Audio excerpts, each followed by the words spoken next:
A very heartiest good morning to all of you. This is Lal Chandra Yadav, your Shashti teacher. Welcome to all in your class.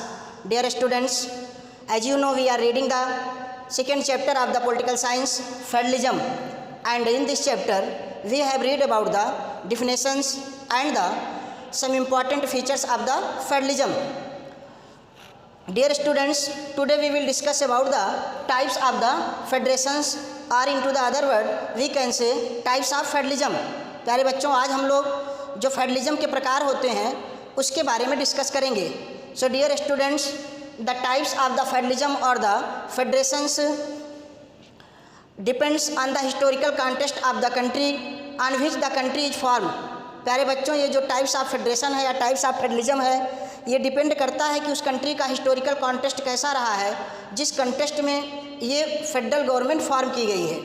Such as if the any country is formed or the any state is formed on the basis of the religion के basis पे किया गया है, diversities के basis पे किए गए हैं, जियोग्राफिकल जो उनका एक जियोग्राफिकल कंटेक्स्ट है उसके बेसिस पे किया गया है, लैंग्वेज के बेसिस पे किया गया है, कुछ और भी फीचर्स हो सकते हैं. तो ये जो फेडरल पावर है, यानी जो ये सिस्टम है पावर शेयरिंग का, वो डिपेंड करता है कि कोई कंट्री किस बेसिस पे या कोई स्टेट किस कंट्री पे किस बेसिस पे यानी किस हिस्टोरिकल कॉन्टेक्स्ट पे फॉर्म किया गया है.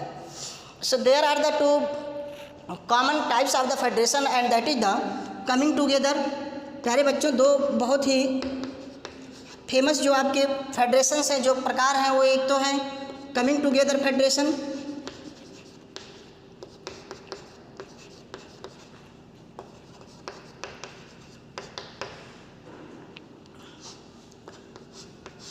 ये जो पहला प्रकार है कमिंग टुगेदर है, and the second is holding together. Firstly we will read about the coming together federalism and after it we will also discuss about the holding together federations. Dear students, in the coming together federations the states come their own to form a bigger union, so that by pulling sovereignty and retaining identity they can increase security, they can increase their security. तो definitions आपकी NCERT की book में लिखी हुई है कि जो इस प्रकार के फेडरेशन होते हैं, यानी in this type of federations states come their own to form a bigger union so that by pulling sovereignty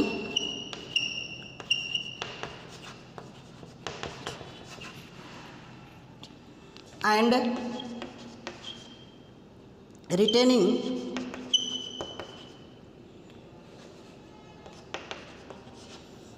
their identity they can increase security. प्यारे बच्चों, in the coming together federations, as I earlier told you that the states come their owns, वो अपने आप से आते हैं, वो खुद आते हैं इस प्रकार की फेडरल को फॉर्म करने के लिए, बिगर यूनियन को फॉर्म करने के लिए. तो स्टेट यानी स्टेट आते हैं, जैसे कि दूसरा जो होगा आपका, अभी होल्डिंग टुगेदर पढ़ेंगे तो आपका क्लियर हो जाएगा, दोनों में जो डिफ्रेंशिएट करना होगा उससे आप आसानी से लिख पाएंगे. तो कमिंग टुगेदर में आप क्या देख रहे हैं कि स्टेट खुद आ रहे हैं क्या करने के लिए, to form a bigger union, एक मतलब बड़ा संघ बनाने के लिए. क्यों ऐसा वो कर रहे हैं? So that by pulling sovereignty, ताकि वो अपनी सॉवरेनिटी को स्पेंड कर सकें, बढ़ा सकें. सॉवरेनिटी क्या होती है? क्लास 9th में आपने पढ़ा है, इससे प्रीवियस क्लासेस में भी ये टर्म आ चुका है sovereignty. Sovereignty means this term refers the conditions when the any country are able to take their internal as well as the external decisions. ये उस कंडीशंस को बताता है कि जब कोई भी कंट्री अपने इंटरनल और एक्सटर्नल डिसीजन खुद ले सके, अर्थात अपने डोमेस्टिक इशूज़ को खुद रिजॉल्व कर सके, डोमेस्टिक इशूज़ पे डिसीजन ले सके, और साथ ही साथ जो उसके फॉरेन इशूज़ हैं जो विदेशों से उनकी नीतियां हैं, जो विदेशों से उसके व्यापार है या कोई और गतिविधि चल रही है, उस पर भी निर्णय ले सके। और कैसे करना है, एंड रिटेनिंग दियर आइडेंटिटी, लेकिन वो अपनी रिटेनिंग का मतलब बनाए रखते हैं, अपनी आइडेंटिटी को बनाए रखते हैं। अर्थात वो बिगर यूनियन तो फॉर्म कर लेते हैं, लेकिन वो अपनी जो इनकी आइडेंटिटी है उसे नहीं खोते हैं। खुद की जो आइडेंटिटी है, अभी उसको हम आपको बताते हैं क्या करने के लिए करते हैं। दे कैन इंक्रीज सिक्योरिटी, ताकि वो सिक्योरिटी इंक्रीज कर सकें। अर्थात कोई और पावर, कोई और कंट्री उनको जीत ना सके, उनको डरा धमका ना सके, इसलिए वो उस प्रकार की क्या करते हैं, फेडरल गवर्नमेंट को फॉर्म कर लेते हैं। तो अब आपको मैं ये बता रहा हूँ कि एग्जाम्पल के तौर पे आप ले सकते हैं कि जो कुछ स्मॉल स्टेट्स होते हैं, जैसे कि स्मॉल स्टेट का मतलब होता है जैसे कुछ इंडिपेंडेंट स्टेट है किसी कंट्री में, वो खुद एक साथ चल करके कोई यूनियन फॉर्म कर लेते हैं। आप एग्जाम्पल ले सकते हैं, जैसे कुछ छोटे छोटी कंट्रियाँ आप एग्जाम्पल ले सकते हैं, जैसे भूटान है, नेपाल है, थाईलैंड है, ये एक साथ आ जाएं और आ करके कोई यूनियन फॉर्म कर लें, लेकिन उनकी जो आइडेंटिटी है वो उसको रिटेन रख पाएंगे। Means on the world map और in the world they will recognise as the Bangladesh, Bhutan, Thailand, India, कोई भी एग्जाम्पल आप ले सकते हैं कि वो अपने रूप में जाने जाएंगे। भले ही उन्होंने क्या कर लिया, यूनियन को फॉर्म कर लिया। यूनियन उन्होंने क्यों फॉर्म किया है, ताकि वो अपनी सॉवरेनिटी को इंक्रीज कर सकें, यानी डिसीजन लेने की पावर को और अच्छा कर सकें और बढ़ा सकें, और क्या कर सकें, वो अपनी सिक्योरिटी को बढ़ा सके, ताकि भविष्य में उनकी सिक्योरिटी जो है वो ज़्यादा इंश्योर हो सके। क्योंकि ज़्यादा पावर इकट्ठा हो जाएगी, जब कई लोग इकट्ठा हो जाएंगे, मतलब जहाँ पे ज़्यादा लोग इकट्ठा होंगे, मिलजुल करके रहेंगे, तो जाहिर सी बात है कि उनकी क्या हो जाएगी, जो डिफेंस पावर है वो और स्ट्रांग हो जाएगी। क्योंकि वो एक दूसरे को क्या करेंगे, कोऑपरेट करना शुरू कर देंगे। और जैसे कि एग्जाम्पल के तौर पे ले सकते हैं कि जिस फैमिली में भाइयों में एकता है, भाई एक साथ सारे रहते हैं, मिलजुल करके सब एक बन करके रहते हैं, तो ऐसे व्यक्ति की सिक्योरिटी, अर्थात उनसे मतलब कोई भी व्यक्ति ज़्यादा लड़ाई झगड़े करने से पहले हिचकता है, तो वो उनकी सिक्योरिटी बढ़ जाती है, यानी वो परिवार का एक प्रकार से जो डिफेंस है वो मजबूत हो जाता है। Now we will discuss about the other form of the federations and this is the holding together federation. आप इसका एग्जाम्पल ले सकते हैं। अभी इसमें आपका एग्जाम्पल बचा हुआ है कुछ कमिंग टुगेदर फेडरेशंस में कुछ कैरेक्टरिस्टिक आपको बतानी है, फिर उसके बारे में हम अभी थोड़ी देर बाद होल्डिंग टुगेदर के बारे में बात करेंगे। जो एग्जाम्पल है वो किसका है, आप ले सकते हैं एग्जाम्पल। अभी आप किसका ले रहे हैं, कमिंग टुगेदर का। तो इसका एग्जाम्पल आपका जो है आप ले सकते हैं यूएसए, बेस्ट एग्जाम्पल होगा आपके लिए। यूएसए आप देखते हैं ना, यूनाइटेड स्टेट ऑफ अमेरिका, ये भी मतलब लगभग 50 स्टेटों में, छोटे छोटे स्टेट में बटा हुआ था। इंडिपेंडेंट स्टेट में उन्होंने अपनी क्या कर ली है, जो है वो यूनियन फॉर्म कर ली है, और फिर यूएसए हो गया। आप जान ही सकते हैं कि what a powerful country USA is in this world, कितना पावरफुल कंट्री है इस दुनिया में इस समय वो। फिर आप दूसरा एग्जाम्पल ले सकते हैं इस प्रकार के फेडरेशंस का, आपका स्विट्जरलैंड हो सकता है और Australia. So these countries are the example of the coming together federation. In this type of the federations, the state government is more powerful than the union government. यानी जो ये यूनियन बनाई गई है उस गवर्नमेंट की अपेक्षा जो स्टेट गवर्नमेंट होगी, जो आकर के बनाई हैं, वो क्या होंगी, ज़्यादा पावरफुल होंगी। क्योंकि उन्होंने आकर के खुद मतलब अपने इस यूनियन को फॉर्म किया है, तो वो अपने इंटरनल डिसीजंस वगैरह खुद ले सकते हैं, ज़्यादा पावरफुल है। अब हम लोग सेकेंड टाइप ऑफ फेडरेशन के बारे में बात करेंगे, और वो सेकेंड टाइप ऑफ फेडरेशन है holding together. Holding together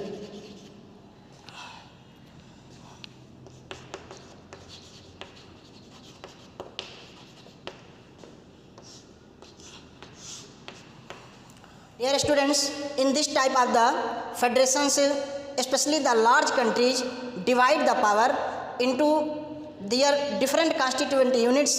For examples, in the national government and the state government. इसमें क्या होता है होल्डिंग टुगेदर में, होल्डिंग देखिए जैसे कि वर्ड लिखा हुआ, होल्ड करते हैं, ये अपनी पावर को क्या करते हैं, होल्ड करते हैं। इसमें आपने देखा कि वो एक साथ आकर के दूसरी फॉर्म कर रहे हैं, लेकिन इन्होंने अपनी पावर को होल्ड कर रखा है। अर्थात किसी और कंट्रियों के साथ या और किसी दूसरे मतलब यूनियन के साथ इन्होंने अपने को नहीं जोड़ रखा है। इन्होंने अपनी कंट्री में क्या कर रखा है, पावर को जो है वो शेयर कर रखा है। तो ये किस में होता है, जैसे कि लाइक इंडिया इसका एग्जांपल है होल्डिंग टुगेदर फेडरेशंस का। इंडिया एग्जांपल हो सकता है, बेल्जियम आपने देखा एग्जांपल था, स्पेन एग्जांपल है, जैसा कि आपकी एनसीईआरटी के बुक में दिया हुआ है। तो होल्डिंग टुगेदर फेडरेशंस में क्या लिख सकते हैं आप डिफिनेशंस में, कि लार्ज कंट्री क्या करती हैं, hold their powers and they divide their power between the national government and the state governments, and they form a union. As you can see that India is a union of states. जो भारत है वो क्या है, राज्यों का संघ है. तो लार्ज कंट्री आप इसमें डिफिनेशंस में लिख सकते हैं. लार्ज कंट्री क्या करती हैं, divide the power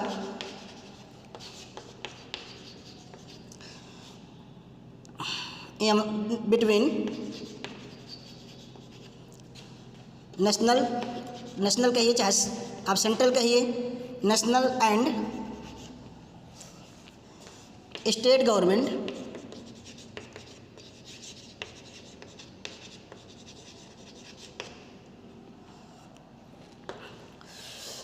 So dear students, holding together federations, generally the large countries, the small country, even the small country like Belgium also divide their power into the different tiers of the government. different tier में divide कर देते हैं, and they takes their decisions and they give them some power. उनको कुछ power देती है central government to take their internal decisions independently, यानी स्वतंत्र पूर्वक वो अपने डिसीजंस को क्या कर सकते हैं, ले सकते हैं. यानी उनको पावर है, जैसा कि आपने पावर शेयरिंग में पढ़ा ही था और फेडरलिज्म में ही पढ़ा है कि आपका जो ज्यूरिसडिक्शन है वो बिल्कुल क्या है, क्लियर है. अधिकार क्षेत्र जो है वो क्या है, क्लियर है. इस प्रकार के जो एग्जाम्पल है उस एग्जाम्पल में आप रख सकते हैं कि इंडिया है, स्पेन है और कौन है, बेल्जियम आपने पढ़ा ही था.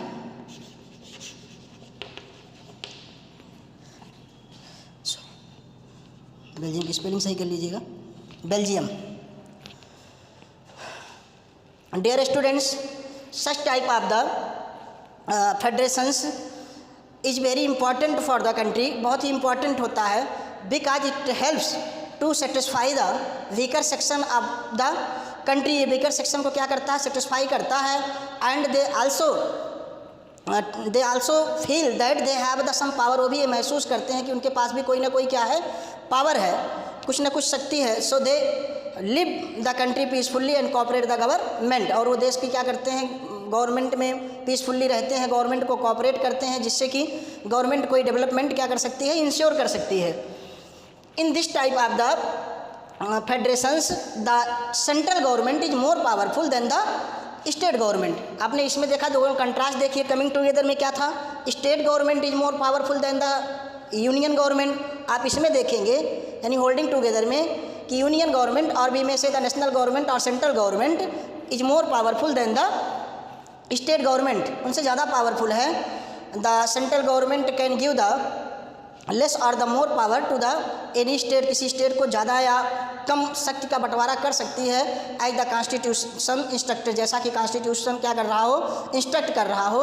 It depends on the conditions of the state. वो स्टेट की कंडीशंस के ऊपर डिपेंड करता है. उसको भी हम आगे पढ़ेंगे कि क्या वो किसी स्टेट को ज़्यादा पावर दी जा सकती है. आप यहीं पे एग्जांपल के तौर पे देख सकते हैं कि आर्टिकल 370 जो कि अभी हटा हुआ है, यानी धारा 370 जो आप जान रहे हैं कि जम्मू कश्मीर को क्या थी, कुछ स्पेशल पावर थी, आज भी कुछ स्पेशल पावर है. और जैसे कि आप जो आपके नॉर्थ ईस्ट स्टेट हैं उसमें भी आप देख सकते हैं कि उनके पास भी कुछ स्पेशल पावर है, क्योंकि उनके जियोग्राफिकल कंडीशंस क्या है, अलग है. किसी की पॉपुलेशन बहुत ज़्यादा है तो वहाँ पे भी मतलब कुछ ज़्यादा आपको रिसोर्सेस देने होंगे. तो इस डिपेंड करता है कि सेंट्रल गवर्नमेंट जो है वो पावर को कैसे डिवाइड करती है, किस बेसिस पे डिवाइड करती है. यानी in a holding together federations the power which is divided into the states can vary from state to state. वो क्या कर सकती है, स्टेट टू स्टेट वेरी कर सकती है, अलग हो सकती है. So dear students, this is the types of the federation. So dear student, ये आपका एक प्रकार से टाइप्स ऑफ फेडरेशन आपने पढ़ लिया, यानी फेडरेशन के प्रकार को पढ़ लिया. जो दो आपने इंपॉर्टेंट फेडरेशन के बारे में पढ़ा, एक आपका था कमिंग टुगेदर और दूसरा आपका था holding togethers. Dear students, now we will discuss about a very important topic, and this is what makes India a federal country. We can see to this topic as a questions also. हम इस topic को एक question के रूप में भी देख सकते हैं, which is a very important questions, and most probably such type of the questions asked in the board examinations. इस प्रकार के क्वेश्चन बोर्ड एग्जाम में पूछे जाते हैं कि वो क्या है जो इंडिया को एक फेडरल कंट्री बनाता है. और into the other word we can say, how can you say that India is a federal country. आप कैसे कह सकते हैं कि भारत एक फेडरल कंट्री है? तो सबसे पहला आंसर है कि क्या इंडिया एक फेडरल कंट्री है या नहीं है? तो हमारा उत्तर होगा yes, India is a federal country. हाँ, भारत एक फेडरल कंट्री है। अब आपने ये आंसर किस बेसिस पे दिया? तो हमने इस बेसिस पे दिया कि all the characteristics which we have read about the federalism are common in India, वो भी इंडिया में पाई जाती हैं, are found in India, so we can say that India is also a federal country. Dear students, although the federal word is not written in our constitution, जैसा कि आप जानते हैं कि जो ये फेडरल वर्ड है हमारे संविधान में लिखा नहीं गया है, यानी ये कहीं नहीं लिखा गया है कि इंडिया एक फेडरल कंट्री है, बल्कि उसकी प्लेस पे क्या लिखा गया है कि India is a union of states, Bharat क्या है? राज्यों का संघ है। But this union is based on the features of the federal government, so on the basis of these features we can say that India is a federal country. तो आप लिखेंगे कि India is a federal country, although in the constitutions the word federalism has not described, has not written, लिखा नहीं गया है, but had not mention नहीं किया गया है, but the features of the federalism are found are common in India, so we can say that India is a federal country. For example, सब कुछ एग्जाम्पल आप जब उठाएंगे तो आप कुछ फीचर्स को याद करिए, कैसे इंडिया को कह सकते हैं। इंडिया में क्या है जो आपका पहला फीचर अप्लाई होता है, यहाँ पे क्या है? There are more than one level of government. आप याद करिए जो आपने पढ़ा था फीचर्स में, किसके फीचर्स में आपने पढ़ा था? फेडरलिज्म के, कि फेडरलिज्म का फीचर्स था कि in a federal country there must be more than one level of the government, one tier of the government, एक से ज़्यादा होना चाहिए। तो इंडिया में भी आप देख सकते हैं कि इंडिया में क्या है? 3 टीयर ऑफ द गवर्नमेंट है, 3 टीयर है, central government, state government and the 3rd tier of the government is the local government, और we can say that the panchayat and the municipalities. तो तीसरी टीयर है, तो इस बेसिस पे हम कह सकते हैं, so on the basis of this feature we can say that India is a federal country. अगर आप दूसरे फीचर की बात करें, the jurisdictions of the state government and the central government are clearly mentioned into the constitutions, so it is also in India that the jurisdiction of the each state and the central government are clearly mentioned into the constitutions। हमारे यहाँ भी क्या है? Jurisdiction जो है वो clearly क्या कर दिया गया है? डिवाइड कर दिया गया है, क्लियरली बांट दिया गया है। तो इस बेसिस पे भी हम कह सकते हैं कि इंडिया क्या है? एक फेडरल कंट्री है। इस पे भी हम कह सकते हैं the jurisdiction of central government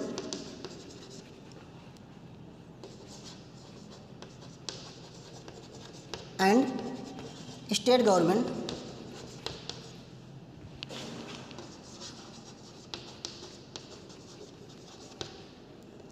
are specified in the constitution। जब कॉन्स्टिट्यूशन में हमारे ज्यूरिसडिक्शन को क्या कर दिया गया है? क्लियरली मेंशन कर दिया गया है, क्लियरली बता दिया गया है, तो उस बेसिस पे भी हम कह सकते हैं कि इंडिया क्या है? एक फेडरल कंट्री है। उस बेसिस पे भी हम कह सकते हैं कि इंडिया क्या है? एक फेडरल कंट्री है। The state government is independent to take their decisions. State government क्या है? अपने निर्णय लेने में स्वतंत्र है। जितने भी आप देखेंगे, the court has power to interpret the constitution, हम वो सारी चीज़ें लिखेंगे नहीं यहाँ पर क्योंकि वीडियो बहुत लंबा हो जाएगा। यू कैन सी दैट, आप देख सकते हैं इन योर एनसीईआरटी बुक, आपकी एनसीईआरटी की बुक में आप देख सकते हैं कि all the features which we had read about the federalism और द फेडरेशन, जो हमने फेडरलिज्म या फेडरेशन के बारे में पढ़ा था, दीज कंडीशंस और these features are applied also in India, so on these basis we can be say that the India is a federal country. अब एक बहुत बड़ा एग्जाम्पल आपको देने के लिए जा रहे हैं कि जो लेजिस्लेचर पावर हमारे यहाँ पे है, जो लेजिस्लेचर पावर है वो भी क्या कर दी गई? क्लियरली मेंशन कर दी गई है। जैसा भी हमने ज्यूरिसडिक्शन की बात किया तो उसमें कई प्रकार की पावर होती हैं, जो हम लोग बात करेंगे लेजिस्लेचर पावर के बारे में। तो जैसा कि आप जानते हैं कि जो लेजिस्लेचर पावर है उसको क्या पावर है? कानून बनाने का। लेजिस्लेचर क्या करती है? कानून बनाती है। ये हमारे यहाँ पर डिसीजन ले लिया गया था कि किस विषय पे कौन सी गवर्नमेंट कानून बनाएगी। तो ये 3 लिस्ट बना दी गई लेजिस्लेचर की पावर की। एक तो है यूनियन लिस्ट और दूसरी आपकी है स्टेट लिस्ट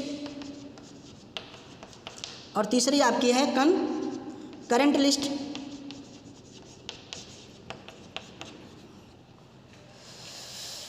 तो so dear students, you can see that the power has been clearly specified in the constitutions regarding the legislature। Legislature के लिए जो पावर है वो क्या कर दी गई है, पूरी तरह से क्लियरली जो है कॉन्स्टिट्यूशन में मेंशन कर दी गई है।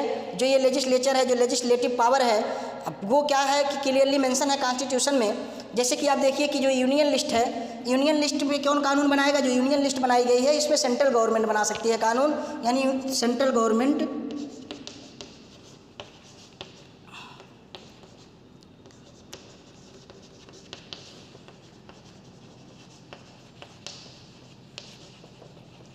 इस पे सेंट्रल गवर्नमेंट कानून बना सकती है। जिस पे सेंट्रल गवर्नमेंट कानून बनाएगी वो किससे रिलेटेड होगा, आपको पहले ही बताया जा चुका है कि the common issues which are related with all the country, जो सबसे रिलेटेड है, such as banking, defence, communication, currency, these subjects the state government has power to take the decisions to make the law।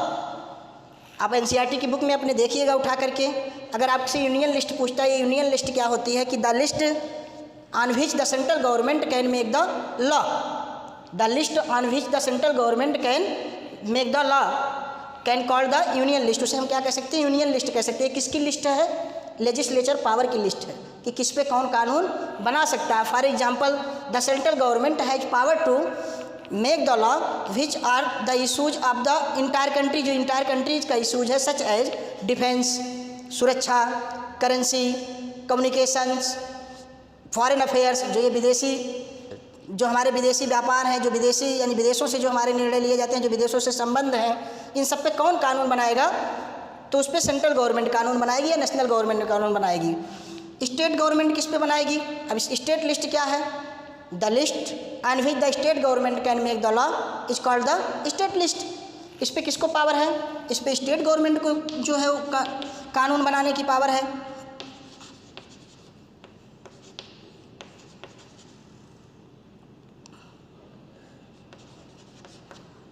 इसी प्रकार से आप इसको कर सकते हैं।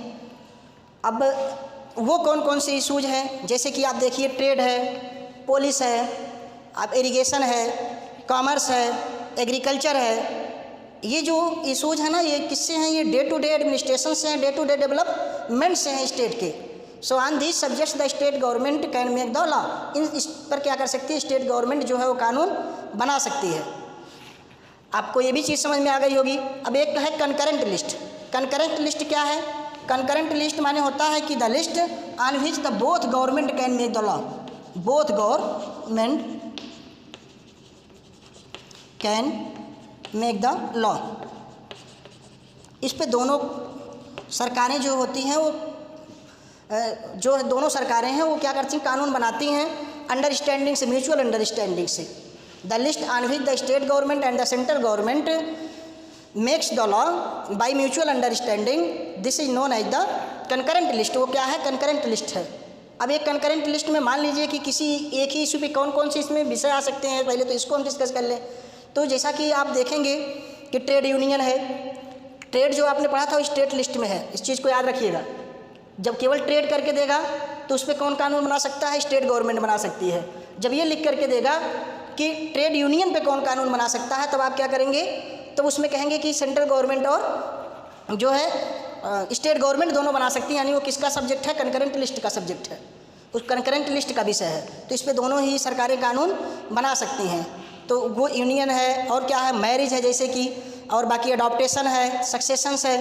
On these subjects both government can take the decisions, but if any disputes create among them, अगर उनके बीच में कोई डिस्प्यूट क्रिएट होता है, कोई मतलब कि मतभेद पैदा होता है, then the central government decisions will be considered. तो सेंट्रल गवर्नमेंट की कंसीडर को माना जाए, यानी सेंट्रल गवर्नमेंट के डिसीजन को जो है वो प्रायोरिटी दी जाएगी, सेंट्रल गवर्नमेंट के डिसीजन को माना जाएगा। तो ये तो कॉन्स्टिट्यूशन जब हमारा बना हुआ था तो ये सब्जेक्ट जितने भी थे उस समय वो सभी लिस्टों में क्या कर दिए गए, क्लियरली मेंशन कर दिए गए, जिससे कि किसी को ये दिक्कत ना हो कि किस पे कौन कानून बनाएगा, किस पे कौन कानून बनाएगा। अब after the independence the some new subjects come, जो कुछ नए सब्जेक्ट आए विच आर वेरी इंपॉर्टेंट, जो बहुत ज़्यादा महत्वपूर्ण थे, सच एज IT आपका है,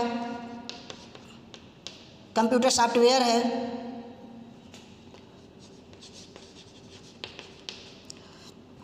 ये जो सब्जेक्ट आए इस पे अब कौन कानून बनाए, तो इसके लिए एक अलग लिस्ट बना दी गई, रेजिड्यूरी लिस्ट, जिसको हम क्या कहते हैं, रेजिड्यूरी लिस्ट। ये भी बहुत इंपॉर्टेंट है, बहुत बार परीक्षाओं में पूछ लिया जाता है।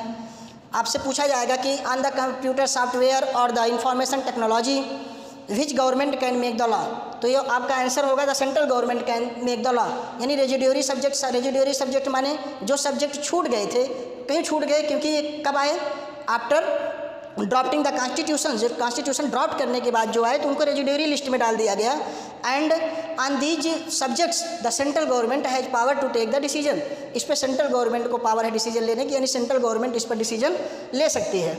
So dear students, on the basis of these characteristics we can clearly say that the India is a federal country. Bharat क्या है, एक फेडरल कंट्री है। भारत एक जो है वो फेडरल यानी अपने पावर को क्या करना है, डिवाइड करने वाली कंट्री है, जिसने अपने पावर को क्या किया है, डिफरेंट टीयर में, डिफरेंट लेवल में डिवाइड कर रखा है। I hope all the things are clear and you are able to understand. मैं समझता हूँ कि आपको हर चीज़ें समझ में आ रही होंगी, but if you have the any doubts and the any confusions you can ask to me, आप मुझसे पूछ सकते हैं, आप मेरे पास फ़ोन करके पूछ सकते हैं, मैसेज डाल करके पूछ सकते हैं, जैसे भी आपसे बन सकता है आप पूछ सकते हैं हमसे, कोई भी आपको डाउट अगर होता है। वैसे तो बहुत आसान टॉपिक है, बहुत ही ईजी टॉपिक है और आप आसानी से समझ सकते हैं। और इन सब सब्जेक्ट्स पे ये बहुत ही इंपॉर्टेंट टॉपिक था जिस पे क्वेश्चन भी बनते हैं और आपके नॉलेज के लिए भी बहुत ज़रूरी है कि ये सब चीज़ें आपको जाननी चाहिए। So dear students, this is all for today. In the next class we will discuss about the some other important topics like the linguistic state and the state based on the language and the decentralizations. So this is all for today. Thank you so much for watching the video.